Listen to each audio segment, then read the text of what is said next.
How do you top your love for your cat? With a cascade of decadent savory gravy over a mouth-watering mousse pâté. Fancy Feast gems. 2 gourmet pâtés in one convenient pack. Simply peel and plate to reveal a pyramid shape that makes eating delightful and pamper her with an experience as extraordinary as she is. Turn the everyday into the extraordinary with Fancy Feast gems. With a major selection of the looks your kiddos love starting at just $4 in the Walmart app, a new school year means a stylish new them. Who knew? Find skater skirts and Crocs that say, I'm casual but cool. Sparkly sneakers that say, it's my classroom, you're just learning in it. And preppy polos that say, I'm the teacher's pet, even if they're mommy's menace at home. Find their favorite styles starting at just $4 in the app. The Walmart you thought you knew is now new.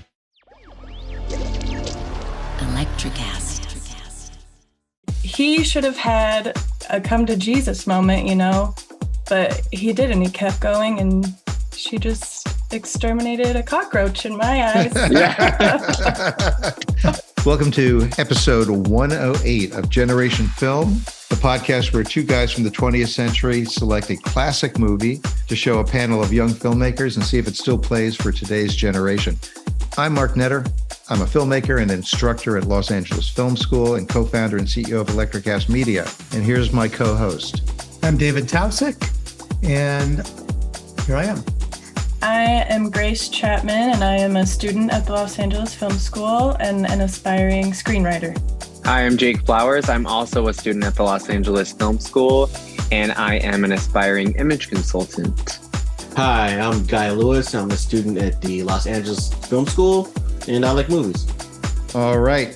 This past week, we watched the 1991 female buddy crime road movie, Thelma and Louise, directed by Ridley Scott and written by Callie Curry, for which she won the Academy Award for Best Original Screenplay her first time out. It stars Susan Sarandon, Geena Davis, Harvey Keitel, Christopher McDonald, and features Brad Pitt in his breakout role. Give you guys a little synopsis. Best friends Thelma, a vivacious housewife suffering under a chauvinistic husband, and Louise, a single waitress with a disillusioned view of the world, take off on a fishing trip together. But everything suddenly changes when Thelma is sexually assaulted by a man she's flirted with at a bar, and Louise shoots him in anger, sending them on the run from the law through the stunning landscapes of the American Southwest. Along the way, they face numerous setbacks as they grow stronger together, driving to an inevitable showdown with the authorities and straight into cinematic legend. So 2 of you saw this movie for the first time. I am going to start with Jake. Was this your first time seeing any of the movie, or had you seen part of it? It was my first time watching it at all. And what was your initial reaction, and how do you feel today, a few days later? I loved it. I love female-led films. All my favorites are, besides my Westerns that I love. But yeah, I loved it. Still loving it. Gonna watch it again soon. Guy, how about you? This is your first time seeing it? Yeah, I've seen clips of it, but I've never sat and watched it all the way through. And what was your feeling when you saw it this time, and how are you feeling today? I thought it was great. The shots, a lot of the dialogue was really authentic and rich and realistic. And there was a bunch of funny parts in there. There weren't really supposed to be funny parts, but they were funny parts. I think a lot of it's supposed to be funny. I think it actually is interesting kind of combination. I mean, the only thing I didn't say there was comedy. It's kind of a comedy as well as being a little bit of a noir. I mean, it jumps around with genres. You ever see the original trailer? They sell it as a comedy. I just watched it before this. I was curious. The trailer's an insult, because the trailer basically is they're having fun, wacky chicks on the road. And the movie is so much better than that. So, Grace, you've seen this before, and you're the one woman on the panel here. And this obviously is a female-centric film. It's directed by a man, but surprisingly, he didn't seem to sand off the edges of the female-written screenplay. So what's your history with Thelma and Louise? I watched it probably 10 years ago with my mom. And I remember just bawling my eyes out. Both of us were just crying watching it. She'd seen it before and she put it on for me. And it was just so amazing. And I knew I'd seen it before, but I didn't remember a lot of stuff that happened. And so watching it again, it was like seeing it for the first time, even though I knew what was going to happen and all the big moments. What was it this time that you hadn't remembered that struck you particularly hard? I don't remember Daryl. I don't remember any of the men except Brad Pitt, honestly. But I didn't remember Daryl being such a chauvinist, like you called him. So that really added to the character. I think the scene that's stuck in my head is when Thelma robs the liquor store. I don't know. It was just so funny and badass to see the CCTV footage of her reciting word for word what Brad Pitt's character says when he robs places. And it made me want to like rob a liquor store or pretend to. I don't know. Well, one of the things that I think is really amazing about the script is that the women start off in a certain place where Louise is obviously the hard-bitten one, and she's been through a lot, and Thelma is very naive. And Thelma screws up twice in the story, but Louise kind of collapses after the second time, and Thelma gets her act together. Now, is it because she just had sex with Brad Pitt that she seems to be like smartened up? I think she's having this awakening where she's finally able to express herself, and she has all of this pent up energy in her, and she's ready to do something about something instead of sit there and cry like maybe she has in the past. So she sees herself in Louise and she's like, dude, get up, let's go. We can fix this. And I can tell you that that scene you're talking about, where first you see her running out to the car saying, drive, drive, drive. And then you see the footage and it calls back to what Brad Pitt. When I saw that in the theater in 1991, that was one of the two big laughs in the movie. So funny.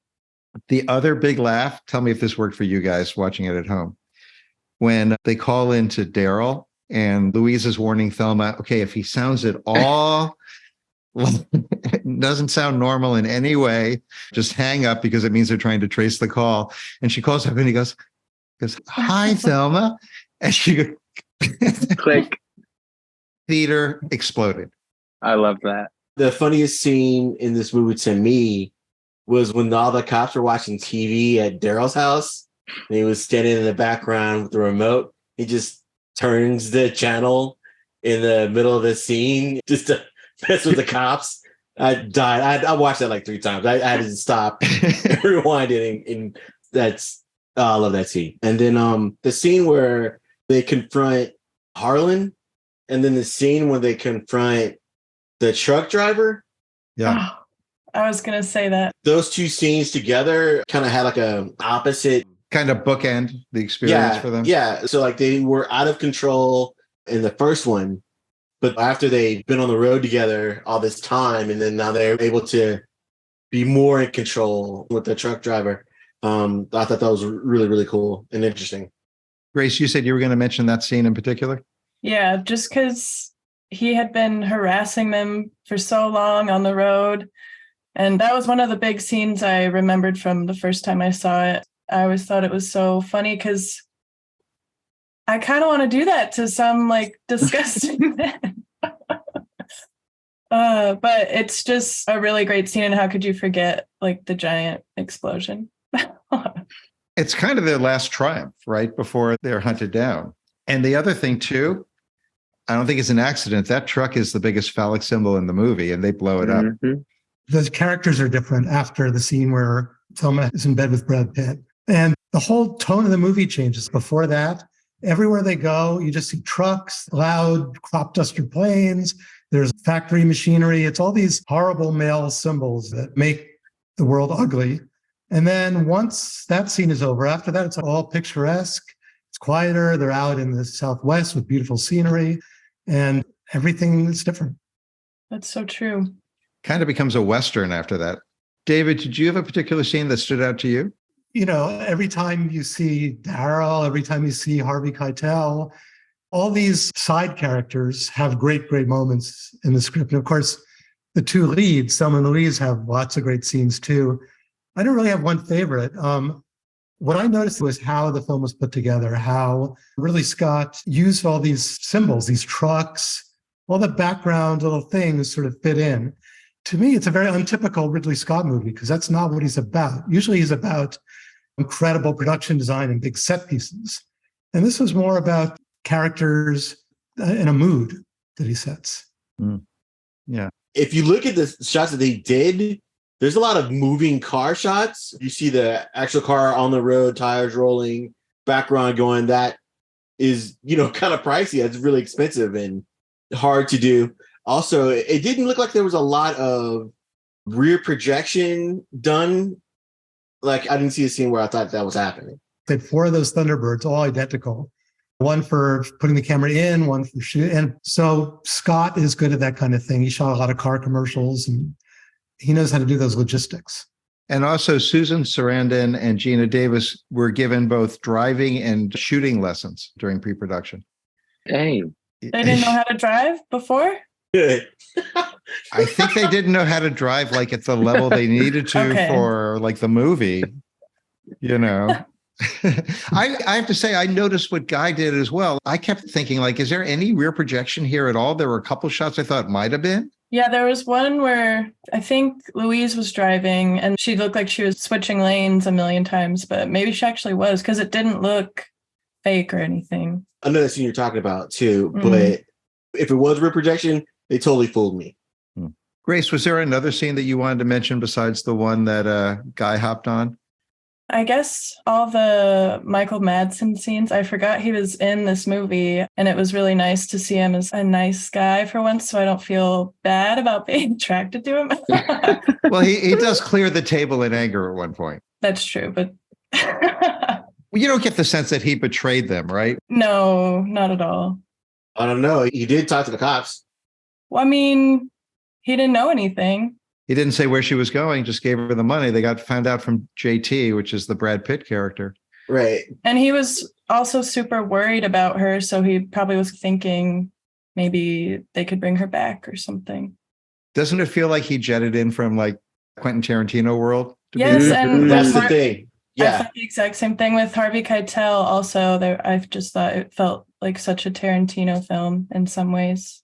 Well, Michael Madsen and Harvey Keitel were in Reservoir Dogs next year. Yeah. Wow. Yeah. And then when did True Romance come out? Because that was a script by Tarantino that Ridley Scott's brother, Tony Scott, directed with Brad Pitt in it as well as a stoner. By the way, my first ever use of Google while we're doing this podcast, there was some rear projection. So there's one rear projection scene where Thelma and Louise are bouncing up and down.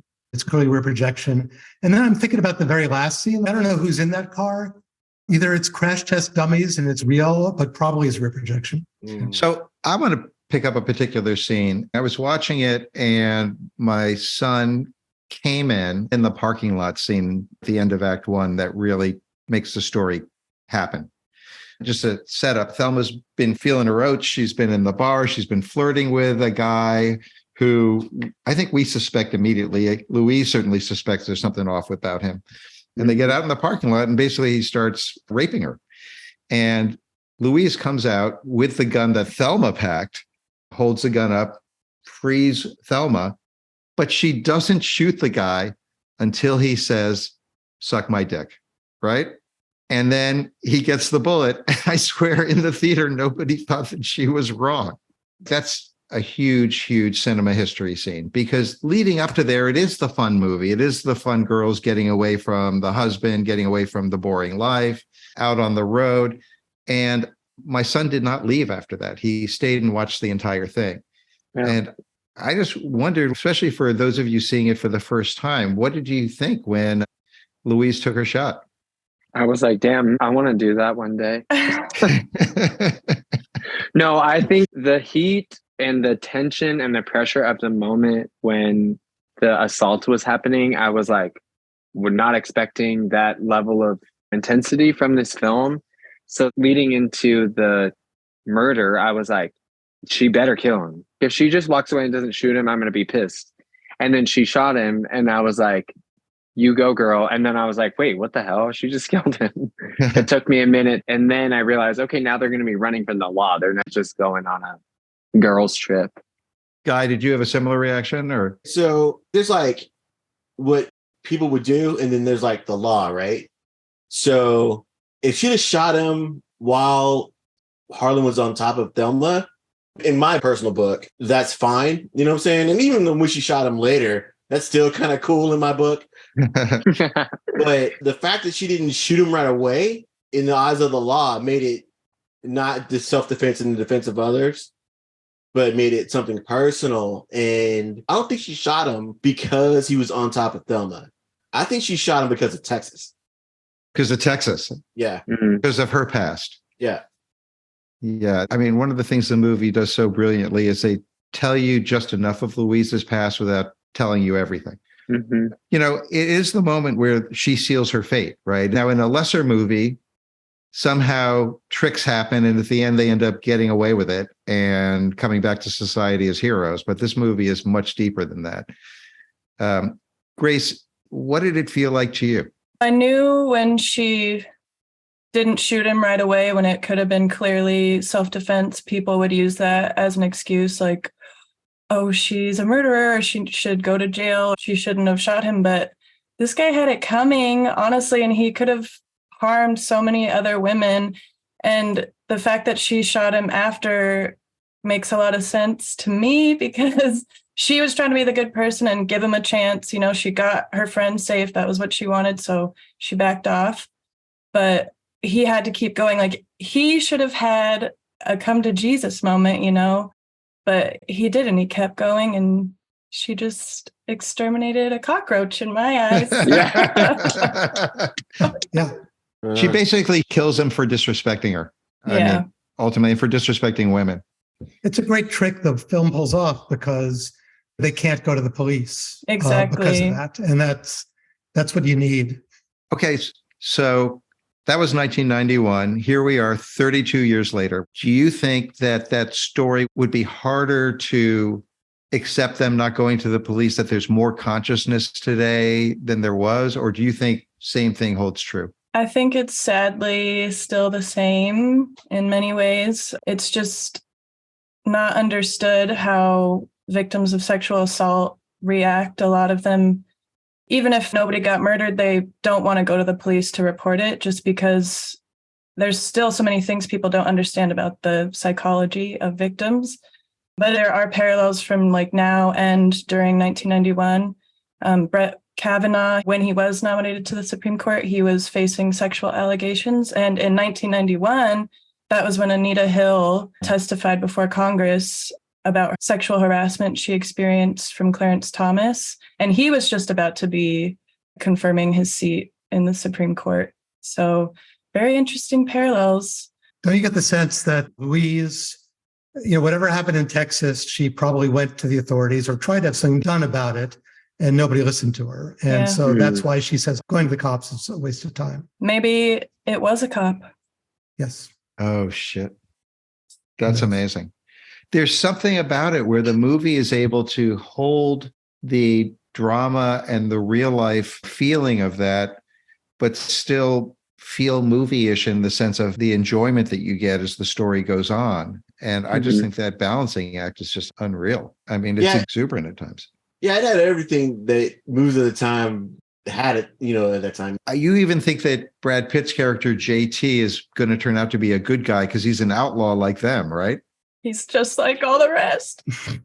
Actually, his name is JD, by the way, which I think, I don't know if it stands for juvenile delinquent, but it could.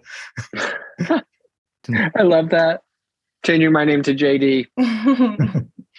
Guy, can you say anything about the reception of the movie? Oh, yeah. So it did $43 million from 1991 to 1993 total with a budget of $16 million. When I found that out, I couldn't really believe where it went, how that money was spent. But then I watched the movie and then saw where all that money went, why it cost so much, other than the big name actors and actresses. Jake, you did a little research on Callie Curry, the screenwriter. Mm-hmm. What can you tell us about Callie? I guess in the beginning of her career was a music video line producer for bands like Motley Crue in the 80s. And she was just having a really tough time because she felt like that wasn't her scene. And there was just a lot of drug use and crazy shit going on. And she was like, I've had enough of this, dreaming about something bigger. But she felt like everyone and their mom had a script to show off. And earlier in her life, she had met Pam Tillis, who was a country music singer. Yeah. And they hit it off early on, and they became this like power duo friendship. And she said she really drew on that friendship with her for the script. She described it as they're very different, sort of like Thelma and Louise. But when they came together, it was this completely different scenario. So Pam really helped her develop the script and helped her to get the confidence to start pitching it. And she just got turned down left and right. I think Pam was the one who connected her to Ridley Scott somehow.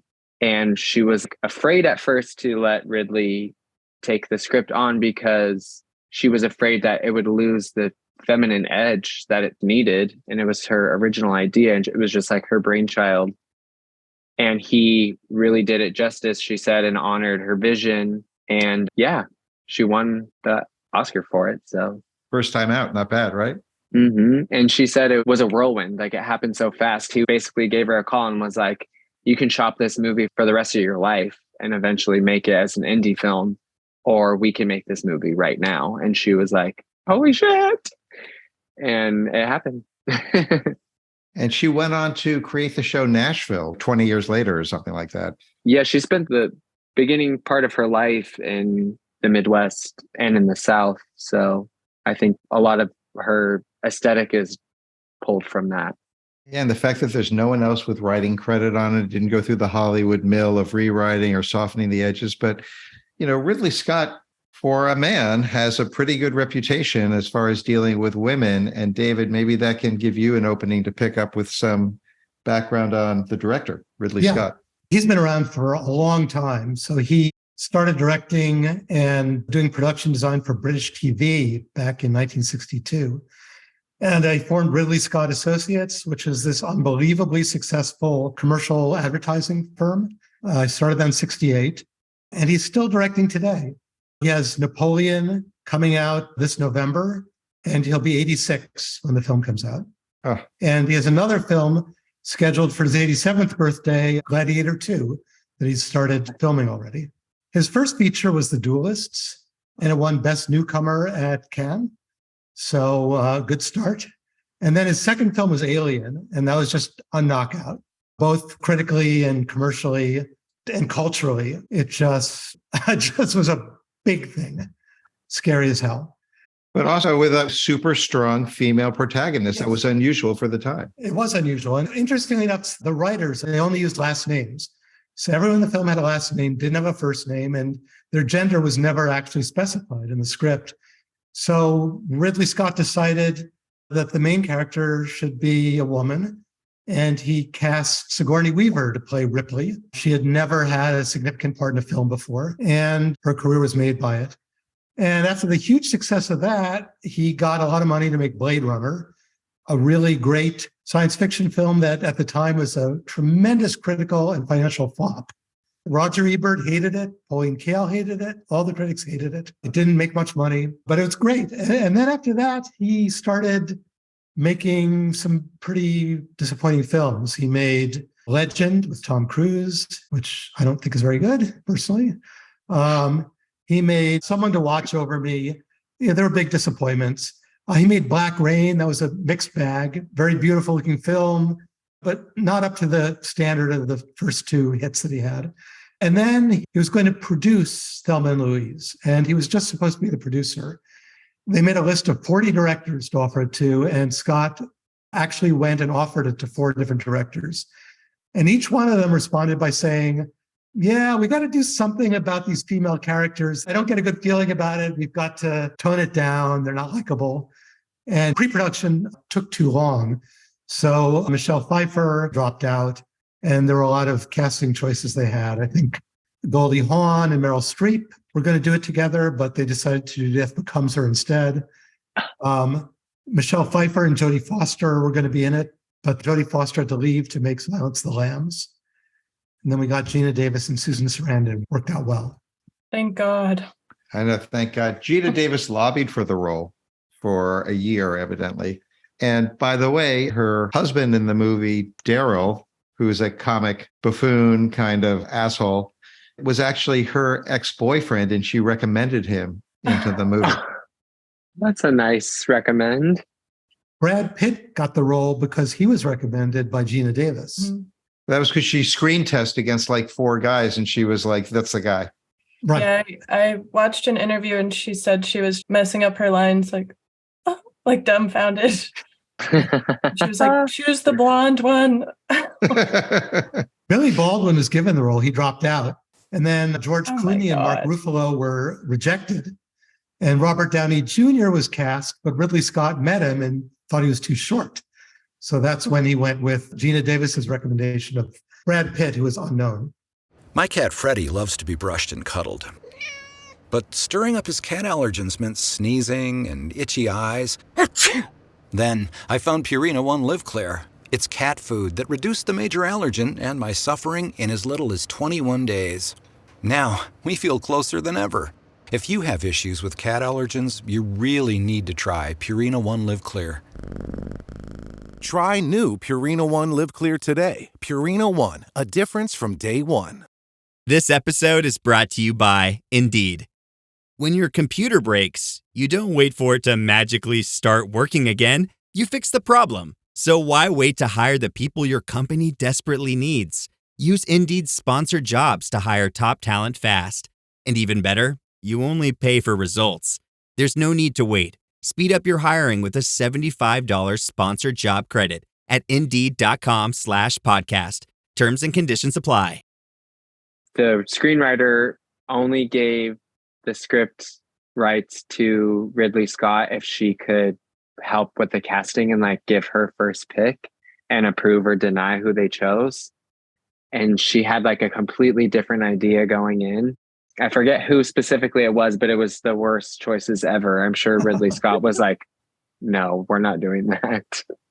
I read that when she wrote it in 1984, which was 7 years before the film got made, that she was picturing Holly Hunter and Goldie Hawn as the lead. But she wanted to direct it herself as a little independent film, and she didn't expect to get movie stars.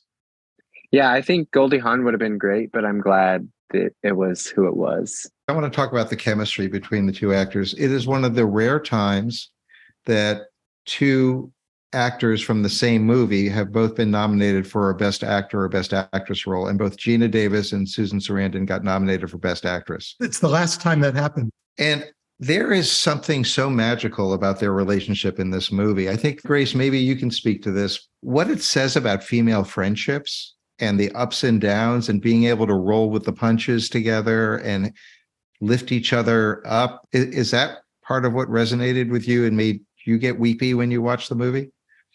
Yeah, the movie really discusses how female friendships are more important than like the fleeting men in your life. And even though Louise has a really good relationship with her guy, Jimmy, she even tells Thelma, like, he's not an option, like, it's you and me. And it's just like an unbreakable bond to have a good female companion, because you don't have to worry about what you look like or saying the right thing or fitting in. You just know that they'll always have your back. And watching it with my mom was really special. And I didn't cry this time. I watched it with Jake. I didn't cry this time, but I watched the extended cut when they deleted the very end when you see the car like go over and then they're like in heaven, I guess, driving away. It made me sob. I was like crying all over again. Wait a minute, there's a different ending? Oh, you haven't seen it? Yeah. Instead of it just pausing, it follows it down the canyon and the car kind of flips over.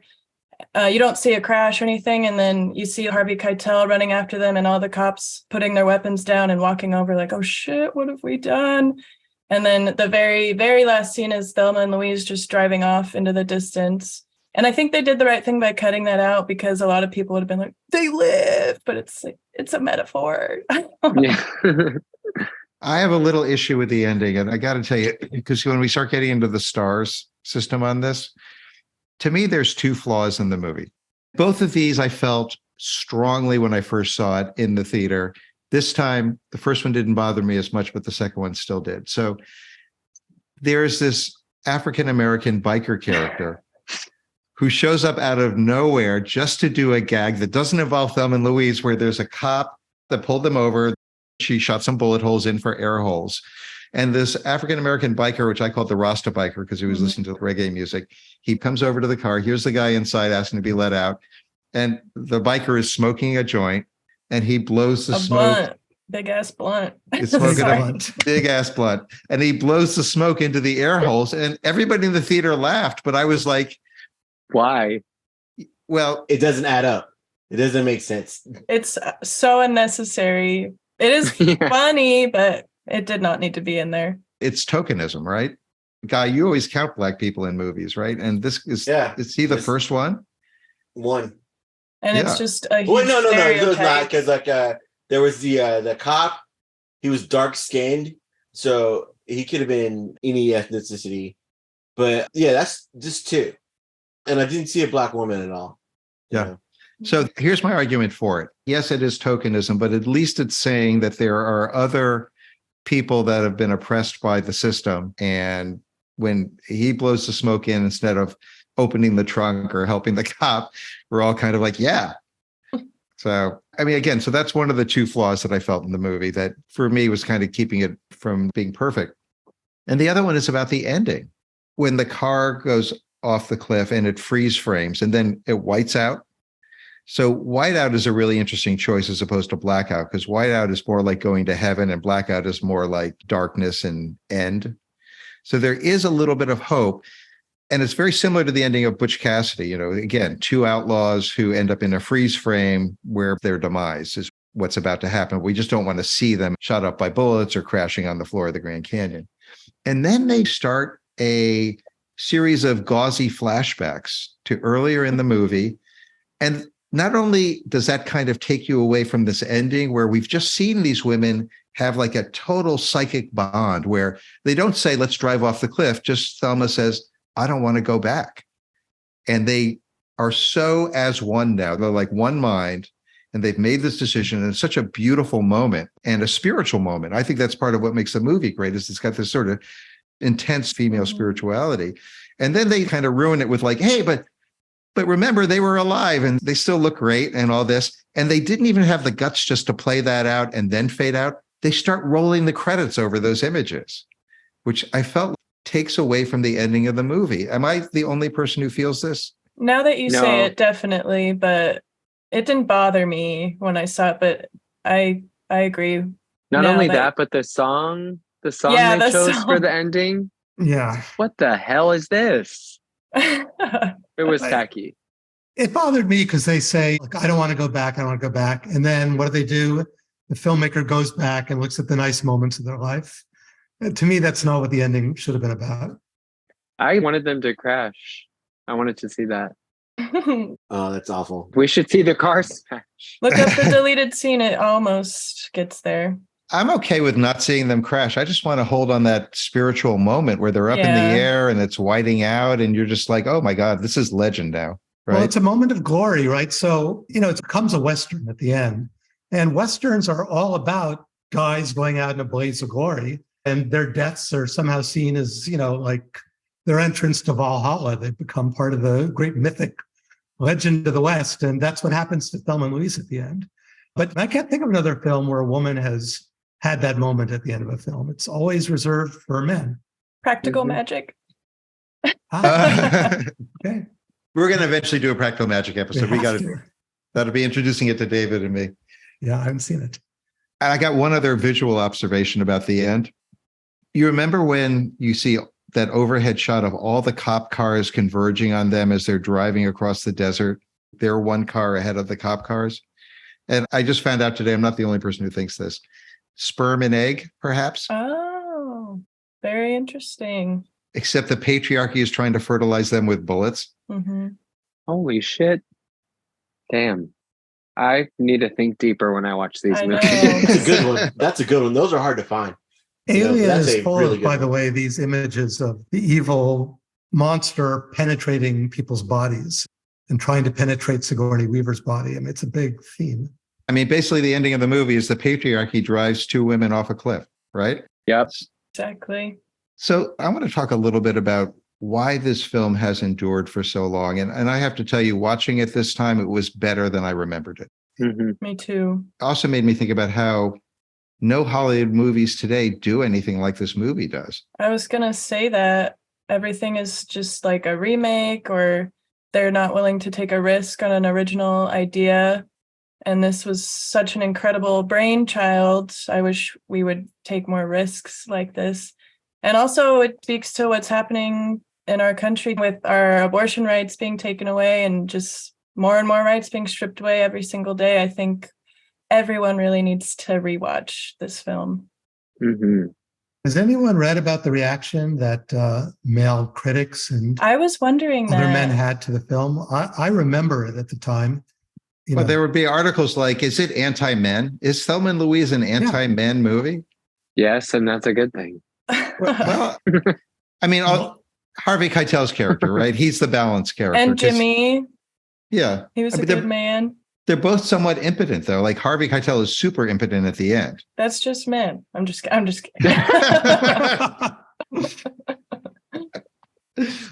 kidding.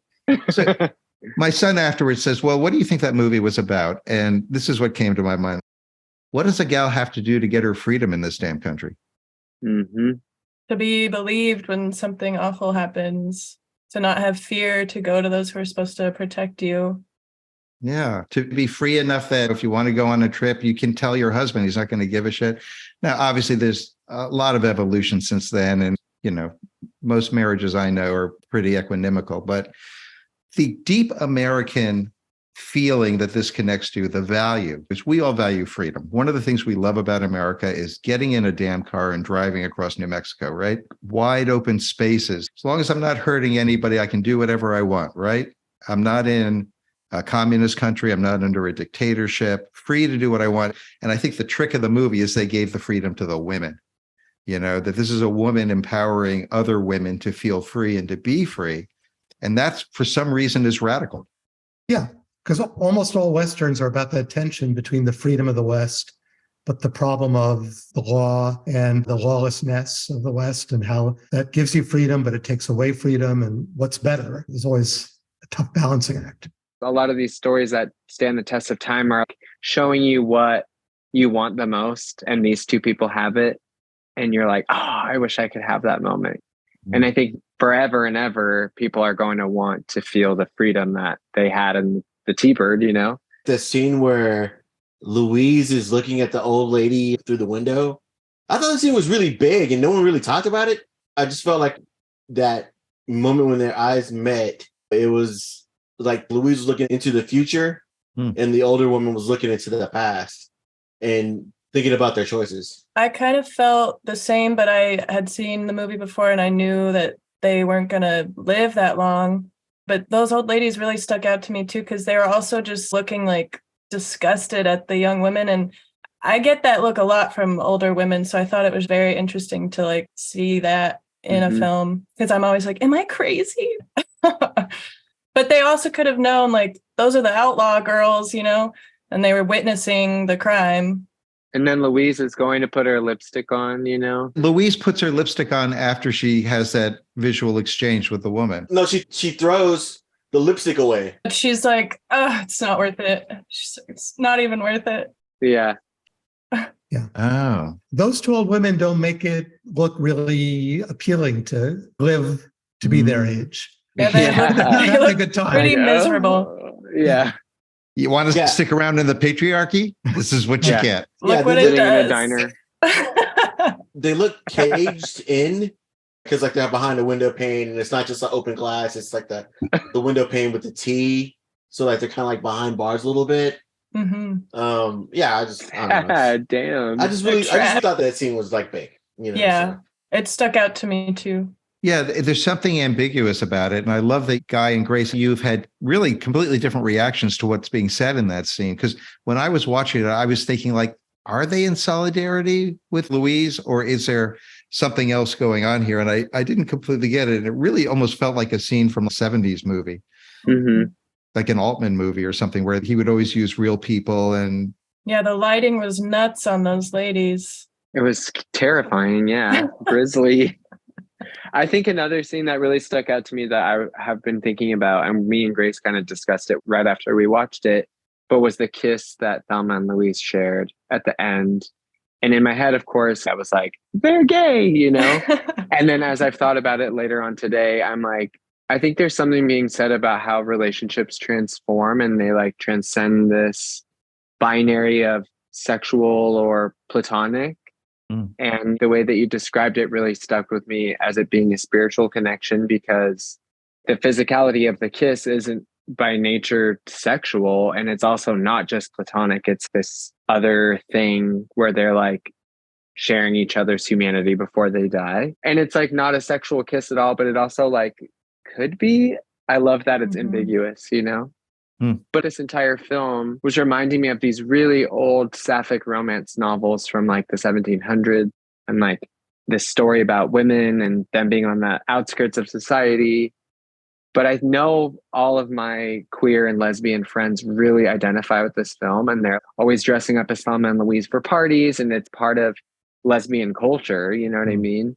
And so I wonder if that was purposeful.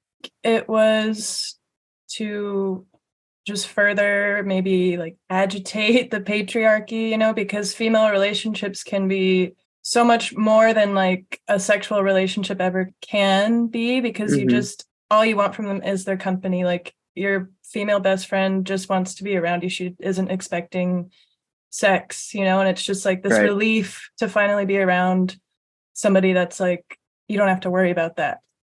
I love that. What does every USAA member have in common? Family. We're one big family who supports the military community and their eligible families. And if you, your parent, or spouse served, you could join our family and save big on auto insurance. Visit USAA.com/join today to check your eligibility. Membership eligibility and product restrictions apply and are subject to change. USAA means United Services Automobile Association and its affiliates, San Antonio, Texas. New season, new chaos in college football. Let's go! Big stage, big opportunity. This Labor Day weekend, the wildness lives on ABC, ESPN, and the all-new ESPN app. What a way to start! Featuring top 10 teams like Clemson, Notre Dame, Alabama, and LSU, and Bill Belichick's debut at North Carolina. It's so special when these teams collide. Don't miss a lineup filled with electric matchups. Welcome back to college football. Kickoff week presented by Modelo. Labor Day weekend on ESPN and ABC. Also available to stream on the all-new ESPN app. This film seems like an answer to all those male action buddy films, and they don't kiss. You know, they become really close. Yeah, darn. Well, darn. They don't kiss. In fact, they're usually very stoic. If they're Westerns, all they do is like, you know, give each other a look like, you know, like that's all it takes. And if they're military films, you know, they might salute. And that's like their version of, right. But women are able to get closer, it seems, in this society, much closer than men, without feeling awkward about it, the way men usually do. Yeah, I think there's something about the fact that they share that last sunrise, which is just this beautiful moment that kind of leads into that spirituality and that connectedness. And we've talked about the lead actors, about Susan Sarandon and Geena Davis already, but my God, like top of their game. Both of them have great performances in their career, but have they ever been better? I mean, iconic. I think the acting chops really stuck out to me, especially when Susan Sarandon's in the kitchen at the diner. And her physicality is so perfect, and she knows when to move towards the camera, and she knows when to like swing the door open, and she's smoking. And I don't know, she just has in this film, unlike in her other roles, this physicality that like you just buy this manic, overworked character from her, and she just lays it down so well. The scene that got me with Sarandon is the one in the bar where she's watching Thelma kind of crossing the line, and you see so many different things going over her face when she's ordering a drink, and you're with her the whole way. There is a point in the movie where you go with Thelma after the money's gone and Louise crumples, then Thelma kind of takes over. But the way that we're seeing it from her point of view and kind of agreeing with her that Thelma should be a little more careful, but every little nuance, just the little things with her eyes, the way that she would look at a guy like she wasn't interested, like. You know, has she ever had a script that gives her all this depth and all these different ways to feel and all these things that she goes through? All right, guys, it's time for that big question. How many stars do you give this movie? 4 stars means it's not only an A+ and one of the greatest movies of all time, but has a personal resonance for you. Could go on your top 30 list. 3.5 is an A, and that's for lots of great movies that maybe just don't hit you completely personally. Nothing wrong with a 3-star movie. That's an A-. Then we get to the Bs with 2.5 stars and 2 stars, and we won't worry about the ones below that because we don't bring those movies in front of you guys. So question, I'm going to start with Guy on this one. Guy, how many stars? And besides the fact that I know you recommend all movies to everybody, who would you recommend this movie to? You know, I always say everybody should watch every movie out there. But no, if you're female or a woman or non-binary, however you want to say it, and you have a really close friend, it's a friendship movie. It's a buddy flick. So you need to go with your pal, two, not 3 or 4, just 2, you and your close friend. Go watch this movie. It's really, really good. I'm going to give it 3.5 stars. It rocked on so many levels and it was satisfying. So 3.5. All right, Jake, you're next. I feel like I give every movie 4 stars, but because you say top 30, and then I'm like, shit, that's a lot of movies. I really want to give it a 4 because all of my favorite films, like I said, are female led. So I'm just going to go with my gut and I'm going to give it a 4. I think it struck me personally, and I would recommend this movie to Grace, and I would recommend this movie to all of the amazing women in my life, because when I watch this film, I think of them. And I'm like, they need to make like a girl and her gay best friend version of Thelma and Louise. That would be cool. Wouldn't that be fun? That would. Where one's straight and one's gay? Well, you don't have to like lean into that. You just show them things. It's her and her gay best friend, yeah. The story of me and Jake, basically. Yeah. Basically, remake this movie and make us the leads. And honestly, the female friendship I was talking about earlier, I feel it with Jake too. Like he's obviously a feminine energy and very present one in my life. Because I don't feel any pressure from Jake. Well, Grace, you want to be a screenwriter, so... Yes, I was going to say I'd recommend it to anyone who wants to be a screenwriter. I forget which list it was on, but it's in the top 100 greatest screenplays, and I could see why. It's incredible. I'm obviously giving it 4 stars, and I would also recommend it to any Hollywood bigwigs who are afraid to take a risk on an original screenplay, because this was gold. And then also to sexist men, they need to be warned what will happen. We'll blow you away. Shot across the bow, so to speak. Mm-hmm. David, you're next. Okay. Always tough. After I saw it, I said, I'm going to give this one 3. I'd like to give it more, but it's just not up there with the other 3.5 we've done. But I changed my mind. I'm giving it 3.5. Yeah. And I'll tell you why. So first of all, comparing it to other Ridley Scott films, Ridley Scott is an auteur. His films stand out. On the other hand, he's made a lot of really mediocre films and a lot of surprisingly boring films. And if he doesn't get a good script, he doesn't generally make a decent film. When he gets a really good script, he can make a really good film. And he did that here. And he's done that a few other times, in my opinion. And that's about it. Other than that, I think they're all 3 stars or less. But this just rises above. This is probably one of his 3 best films. And I think that it has a cultural significance. I remember when it came out, everybody's talking about it. People were doing parodies of it. Even people who didn't like it were talking about it. It had a real effect. And it's just stood the test of time. It could have been made pretty much the same way yesterday, and it would still be a loved film. So 3.5. And I'd recommend it. I mean, my wife loved it. She doesn't love every film that I ask her to see. Clearly, women love this film, but it's not a chick flick in my definition of a chick flick, but it's a film that's very important. Well, the reason you couldn't quite make this film today is because of cell phones, which have ruined movies. Yeah. Because they'd all be tracked immediately and caught before they even made it. Throw them out the window. That's true. Yeah, that scene where Daryl goes out the window is gone. I'm watching it with my son, and they're feeding coins into the payphone. I said, "Can you believe we used to do this?" And he goes, "No." So here's my take on it. David and I had a conversation about this before I watched it, and I'm like, yeah, it's a 3-star movie because of the flaws that I mentioned earlier with the ending and with the biker scene. And then I watched it, and I mean, it's a great movie. even with those flaws, they do not take away from the resonance, thinking about it the next day and smiling.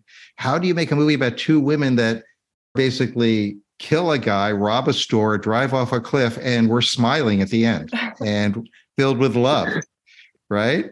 Yeah, that's true. And I have to say, the performances are so incredible all across the board. To me, it's a 3.5-star movie. If someone told me it's their 4-star movie, like Grace or whatever, totally justified in my mind, because there is something that is personal about it.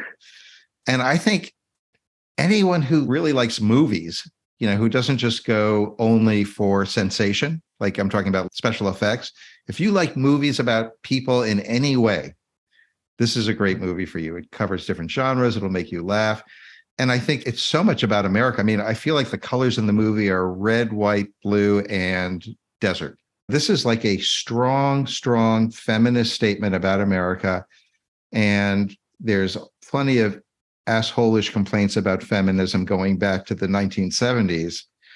But this is the fun version of feminism. This is the one where we can all agree and still have a great time. Real version. All right. I'm not going to be the expert on it, so I won't step into that one. Yeah, but for me, it's a 3.5-star movie. I'd watch it again, and it's great on the big screen, and it worked on the not so big screen too over here. So bravo. Guy, how do we do? So overall, we gave Thelma and Louise 3 3/4 stars. Wow. That's pretty close. It's essentially a 4-star, right? Do we round up? Yeah, I need to go back and find out where we are as far as all the ratings so we can rank them ourselves. It's pretty cool.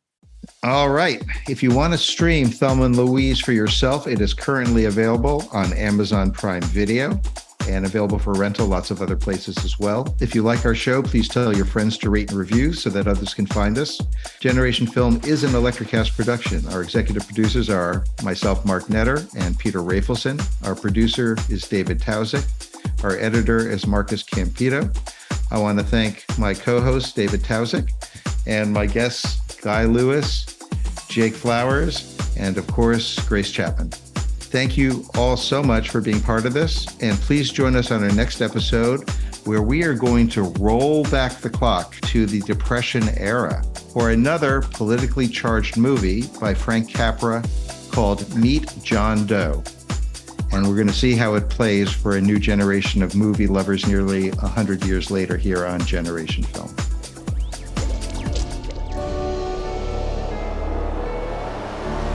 Electrocast.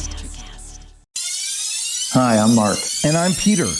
We're the founders of Electrocast Media, bringing you great podcasts like Nightmare Road Stories, Tech Talk Revolution, and Bodacious Minds. Electrocast networks include Ruby for female empowerment, the Best Business Network, and GPN for geopolitics. We built this company to create community and amplify diverse voices, and we really appreciate your support. So, keep listening to Electrocast podcasts and hear the culture. Electrocast. You deserve better healthcare, and so do we all. Medicine in America is a podcast that shares real stories of patients and doctors reshaping the future, because the revolution in care isn't coming, it's already here. Real stories, real change, a better future for healthcare.